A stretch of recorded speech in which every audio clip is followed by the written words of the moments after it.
السلام عليكم ورحمة الله وبركاته. أهلا بيكم معانا حلقة النهاردة هنتكلم فيها عن المعلم طربقها أو الطور الهايج، سميه زي ما انت عايز. في النهاية احنا أمام شخصية واضح جدا إنها واخدة العالم ورا مصنع الكراسي، وحرفيا تقدر تقول إنه ممكن يكون بداية انهيار أمريكا فعلا. إيه اللي حصل؟ اللي حصل مؤخرا خلال الساعات اللي فاتت إن ترامب بدأ ينفذ وعوده الانتخابية، وعوده الغشيمة في فرض ضريبة جمركية على 3 دول، وهما كندا والمكسيك والصين. كندا والمكسيك حط عليهم ضرائب على الواردات منهم لأمريكا 25%، والصين 10% استفتاح كده. طب ده معناه ايه؟ وهل ده مفيد لأمريكا ولا القصة ايه بالظبط؟ والتأثيرات ده علينا احنا ايه في دولنا العربية وعلى العالم كله؟ مبدئيا القصة عشان الناس يعني تفهمها بشكل مبسط جدا، الدول اللي عندها صناعات كبيرة وعندها انتاج واسع من صناعات متعددة، الكلام ده بيتعمل فعلا لمصالح الدول دي. يعني انا بنتج مثلا على سبيل المثال عربيات او اجهزة كهربائية، وانا بنتج عندي وبيجيني واردات من مثلا دولة زي الصين، فببدأ اعمل ضرائب على الواردات اللي جاياني دي علشان المنتج بتاعي ينافس ويبيع. ده الطبيعي، ده العادي النظري. اما في ارض الواقع فاحنا هنا امام حالة مختلفة تماما.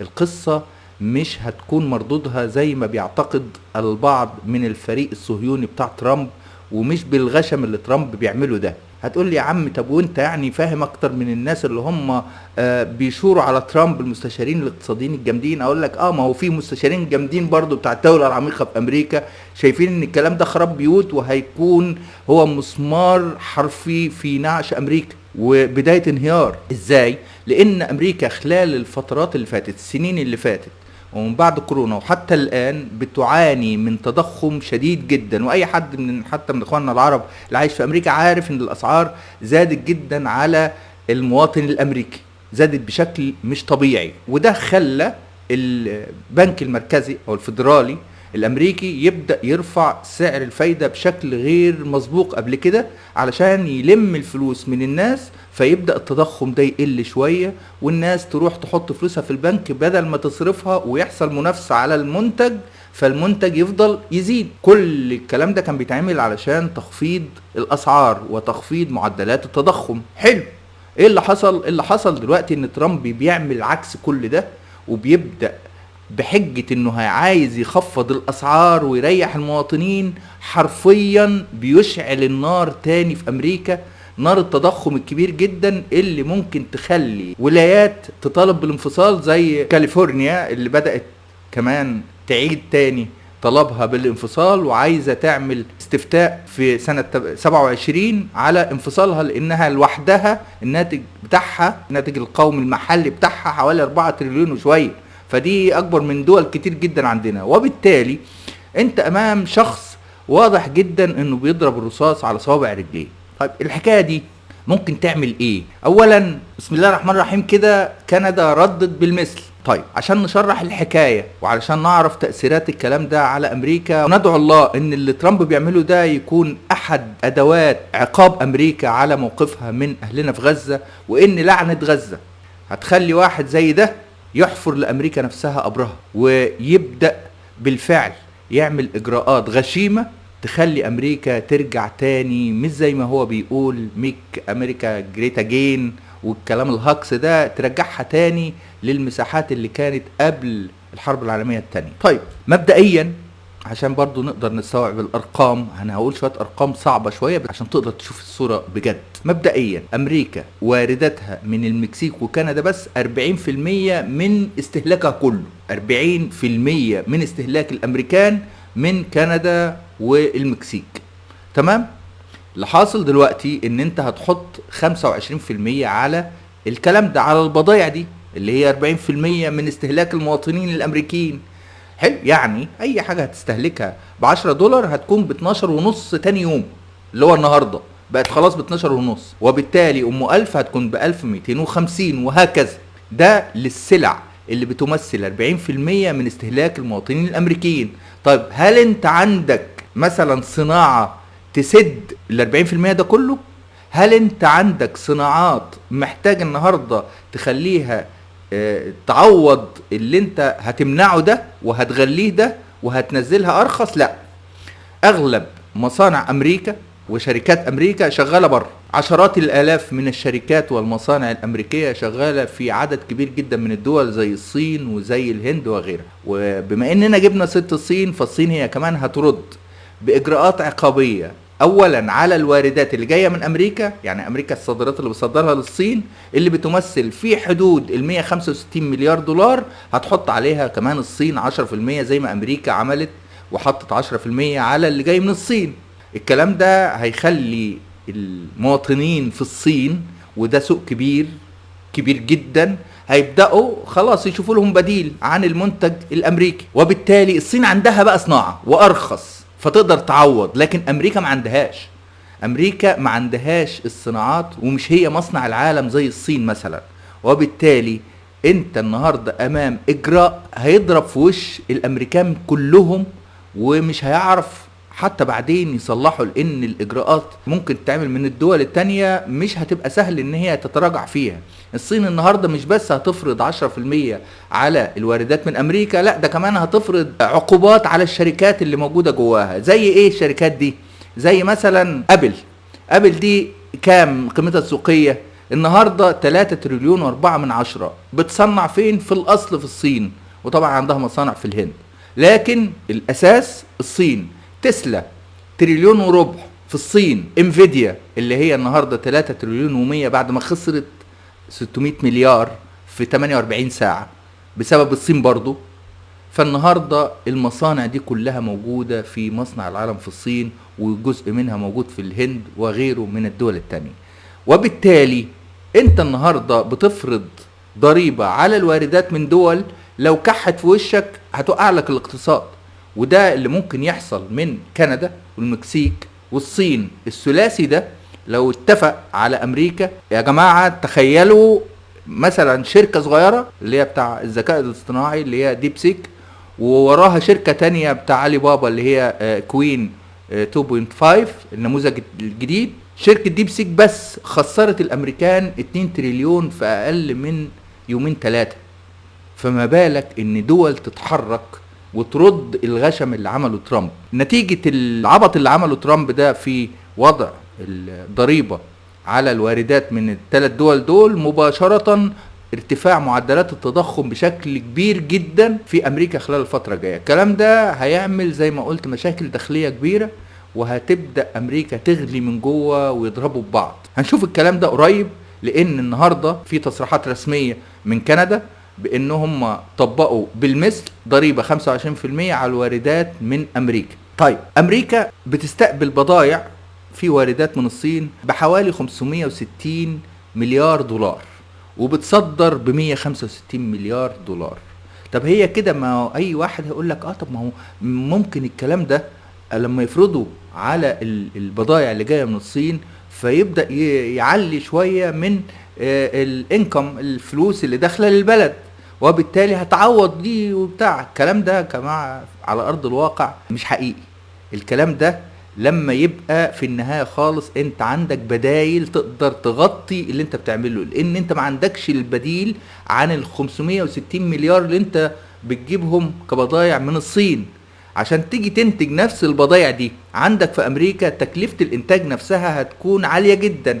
يعني على سبيل المثال لو انت هتجيب قلم من الصين، بتستورد قلم من ال 560 مليار دول، القلم ده بدولار، بيجي لك من الصين بدولار، فانت دلوقتي حطيت عليه 10% فبقى دولار و10 سنت. هل انت تعرف تنتج القلم ده نفسه وتكلفة الانتاج تخليك تقدر تنتجه بدولار ولا بدولار و10؟ لا، تكلفة الانتاج في امريكا عالية جدا، وده اللي خلى شركات كتيرة زي انفيديا وزي ابل وزي تسلا تروح تعمل مصانع فين؟ في الصين. ولذلك ليس لدى امريكا النهاردة القدرة على تغطية العجز اللي هيحصل، واللي هيحصل مباشرة تضخم كبير جدا في امريكا، وربنا يزيدهم يا رب من الغشم لحد ما نشوف عقاب ربنا فيهم على دعمهم للمجرمين في حرب الإبادة على أهلنا في غزة. طيب تقول لي يا عم اقتصاد أمريكا كبير وقوي وهتتخطى ده والكلام ده كله، وبعدين ترامب داخل يضرب في الكل. يعني يقول لك تعالى بس بالراحة كده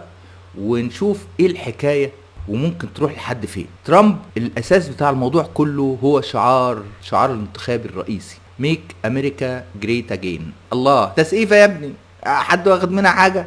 يعني فلنجعل امريكا عظيمة مرة اخرى. هو امتى كانت امريكا عظيمة؟ انت تقصد امريكا عظيمة بعد الحرب العالمية التانية، لما هي اللي كانت بتسخن علشان اوروبا والشرق كله يضرب في بعض، العالم كله يضرب في بعض، وهي ورا تبدأ تشغل مصانعها وتداين اوروبا وتطيح باقتصاديات العالم كله، وتبقى هي بعد الحرب العالمية التانية اقوى اقتصاد في العالم واقوى دولة في العالم، على اساس انها اشتغلت طول ايام الحرب في تصنيع السلاح واعطاء دول اوروبا قروض والكلام زي كده، وبناء عليه طلعت قوية وطلعت واقفة على حيلها، وراحت جايبة دول العالم وعملت لهم اجتماع قبل حتى الحرب العالمية التانية ما تخلص، وبريتون وودز، وان الدولار يا جماعة هاتوا الذهب بتاعكم واحنا هنديكم الدولار، والدولار ده هيبقى عملة العالم، النصبايا الكبيرة. وبعد شوية نيكسون جه راح ضربها في وش العالم وقال لك يا جدع اللي له ده ما عندناش، اخبط دماغك في الحيط انت وهو. الاقتصاد الامريكي كان بينهار لولا انقذ تاني بربط الدولار البترودولار اللي سمعناها. فامريكا تاريخها كله نصب في نصب. في النهاية صحيح عندهم عقول، وصحيح سرقوا العقول. امريكا سرقت كل تكنولوجيا الصواريخ والفضاء وبتاع من المانيا، سرقت علماء من اليابان، بعد الحرب العالمية التانية سرقت كل اللي تقدر تسرقه من العالم وركزته عندها. شوفوا كام عالم عربي على سبيل المثال في امريكا وعمل انجازات قد ايه، واللي كان بيحاول يخرج عن الصف او يرجع وينفع بلده كانوا بيخلصوا عليه فورا. قصة باختصار شديد ان احنا امام موجة تانية من محاولة امريكا كبلطجي العالم، وحرفيا المعلم طربقها واخد امريكا في السكة دي، وحاسس ان هو يقدر يعمل نفس الدور اللي اتعمل في الحرب العالمية التانية للمرة التانية على العالم كله، لكن مش واخد باله ان القصة مش كده خالص. صحيح اقتصاد امريكا قوي جدا دلوقتي، الناتج المحلي الاجمالي بتاعها قوي، الناتج القومي الاجمالي على سبيل المثال بتاع امريكا حوالي 28 تريليون، الصين 17 تريليون وطالع. طبعا عشان برضو افاجئكم يعني العالم العربي بسم الله ما شاء الله، مين اغنى دولة في العالم العربي؟ اغنى دولة السعودية، تريليون و100. طب مصر 400 مليار و5، يعني حوالي نص تريليون. طب تركيا مثلا كدولة اسلامية تريليون و50. طب روسيا 2 تريليون، في الوقت اللي فيه امريكا 28 تريليون، في الوقت اللي فيه الصين 17 او 18 تريليون النهارده، الهند حوالي 3 تريليون ونص. بلاش يا عم امريكا والصين، لا خلينا في الشركات الامريكيه، 3 شركات بس. تسلا تريليون وربع قيمتها السوقيه، انفيديا اللي خسرت 600 مليار كانت 3 تريليون و700 مليار، دلوقتي النهارده 3 تريليون و100. ابل 3 تريليون و4 فانت بتتكلم على كام شركة مع بعض كده؟ تقريبا في حدود 7.5 تريليون، يعني تقريبا قد اقتصاديات العالم العربي كله.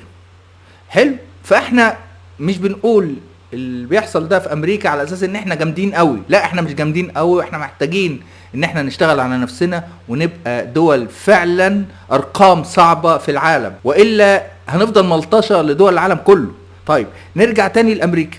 هي فعلا ممكن السياسات بتاع ترامب دي والغشم وسياسات المعلم طربقها تنجح ويبقى امريكا تسيطر على العالم كله؟ لا خالص. القصة دي هتؤدي قولا واحدا حسب وجهة نظري لتحلل وتقسيم امريكا من جوه، لان في النهاية خالص المواطن الامريكي ما يعرفش كل الحسابات اللي احنا بنتكلم فيها دي خالص، ما يعرفش اي حاجه بره. المواطن الامريكي مش الناصح اللي عارف الدنيا ماشيه ازاي وجاي ازاي، لا خالص، ده بيضحك عليه عادي جدا من الاعلام بتاعهم. وعشان كده اللوبي الصهيوني والعالم الماسون عارفين يكلموه ازاي ومكيسينه. ده قعدوا 70 سنه مش عارفين ان اسرائيل هي الكيان الملعون في العالم وبترتكب كل الجرائم، كانوا فاكرينها طول الوقت الدولة الاكثر اخلاقية والجيش الاكثر اخلاقية في العالم، لحد ما اتصدموا باللي حصل في ال15 شهر اللي فاتوا، وبالتالي الشعب الامريكي بيضحك عليه عادي. الكلام ده فيما يتعلق باللي بيوصل له من خلال الاعلام. طب ايه اللي ممكن يفوقه؟ اللي يفوقه يا باشا سعر لتر البنزين بكام، لما يروح محطة البنزين ويلاقي لتر البنزين رفع، ويروح السوبر ماركت ويلاقي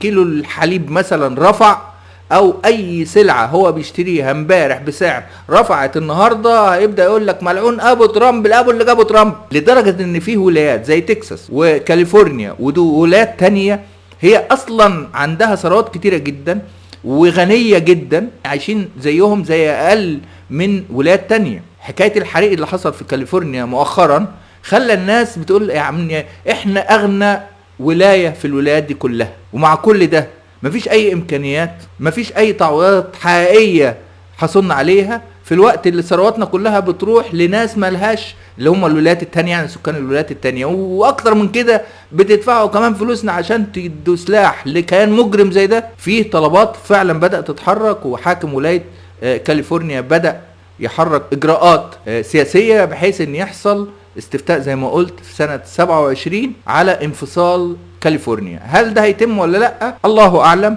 لكن الاحتقان اللي هيحصل مع اجراءات ترامب الغشيمة هيكون له مردوده. وادعو الله تاني ان نشوف جزاء ربنا وغضب ربنا على هذا الكيان، كيان الشر اللي دعم كل الاجرام اللي فات. ومن اول حرب الابادة انا قلت كلمة واعتقد كتير منا قالها: لعنة دم اطفال غزة لن تمر، وسيدفع ثمنها العالم كله. وهنشوف بعيوننا الفترة اللي جاية ازاي كل مجرم عمل او ساعد او سكت عن الاجرام اللي حصل هيدفع الثمن. اشوفكم على خير، السلام عليكم ورحمة الله وبركاته.